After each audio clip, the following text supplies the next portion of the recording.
नमस्कार मित्र, आपण आहात परभणी जिल्ह्यातील पडेगाव या गावी. तर आपल्यासोबत आहेत डी.एड झालेले एक उच्च शिक्षित तरुण.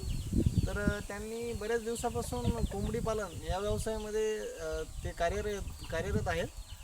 तर त्यांचा खूप मोठा प्रवास आहे. आजपर्यंत त्यांनी गावरान कोंबड्या आणि बऱ्याच काही प्रकारच्या कोंबड्या त्यांनी पाळलेल्या आहेत. तर त्यांच्याकडून आज जाणून घेऊया कोंबडी पालनाविषयी संपूर्ण माहिती या व्हिडिओमध्ये. तर सर, तुम्ही कोंबडी पालन किती दिवसापासून करता? कोंबडी पालन बऱ्याच दिवसापासून करत अंदाजे किती वर्ष झाली तुम्हाला? 10-20 वर्ष झाली असतील. अच्छा अच्छा. तुम्ही ही फील्ड का का निवडली नेमकी, म्हणजे कधीपासून निवडली? शेतीसाठी पूरक व्यवसाय म्हणून निवडले आहे. त्याच्याकडं हातभार लागतो. आणि तुमचं शिक्षण काय झालेलं आहे? शिक्षण आमचं B.Ed झालेलं आहे. अच्छा, मग तुम्ही शिक्षणामध्ये काही रस नव्हता का तुम्हाला, का सोडून नाही इकडं येण्याचा काही निर्णय घेतला? म्हणजे काही दिवस भरतीच निघत नव्हती. हां. खूप वर्ष 7-8 वर्ष तर भरतीच निघाली नाही शिक्षण झाल्यानंतर. अच्छा. त्याच्यामुळे ह्या व्यवसायाकडे वळून. बरं. तर तुमच्याकडे सध्या किती कोंबड्या आहेत? आमच्याकडे सध्या 50 असतील कोंबड्या, कमी जास्त नाहीत काही. अच्छा अच्छा.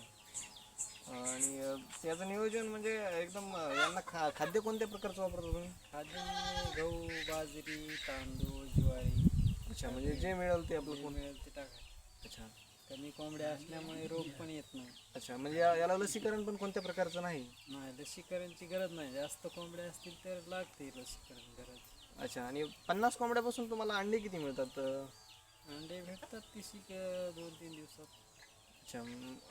तुम्हाला याचं मंथली काही म्हणजे महिन्याला किती अंदाजे पैसे? काय पाहिले नाहीत अंदाजे कधी. तरी अंदाज 3-4 हजार रुपये, वर्षाला कमीत कमी 30-40 हजार. 1,000ची विक्री होते वर्षाला कमी कोंबड्या असल्यामुळे. अच्छा. आणि तुमच्याकडं शीड वगैरे काही मारलेलं दिसतंय थोडंफार? जाळी? मांजरीमुळे मारलेलं आहे. कारण मोकार सोडल्यानंतर मांजरी हे खाण्यामुळे आता पावसाळ्यात लपण असते कापूस, त्याच्यामुळे दिसत नाही. बोका घेऊन जातो कोंबड्या. अच्छा. याला दुसरं काय काय खातं अजून मांजर? मांजर घार असते, कुत्रे येतात. अच्छा अच्छा. आणि यांच्यासाठी असं काही वेगळं नियोजन करण्याची गरज आहे का? असं मोकळं जरी सोडलं तरी जमतं? सोडलं तरी चालतंय, पण मांजर आहे नेण्यास थोडा. मांजर जर एखादी लागली तर रोजच येते मी. अच्छा अच्छा.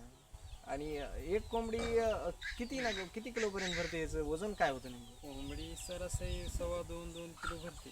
अच्छा अच्छा.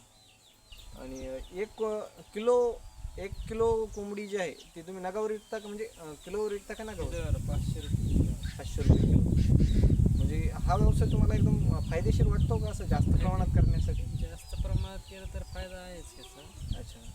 याच्यासाठी म्हणजे जास्त काही असं काम करण्याची आणि मेहनत घेण्याची काय नाही. आपलं सकाळ संध्याकाळ थोडं लक्ष देण्याची गरज आहे, बाकी काय नाही. शेतीचे काम करू शकतो. ओके सर, धन्यवाद. आपण माहिती दिल्याबद्दल धन्यवाद.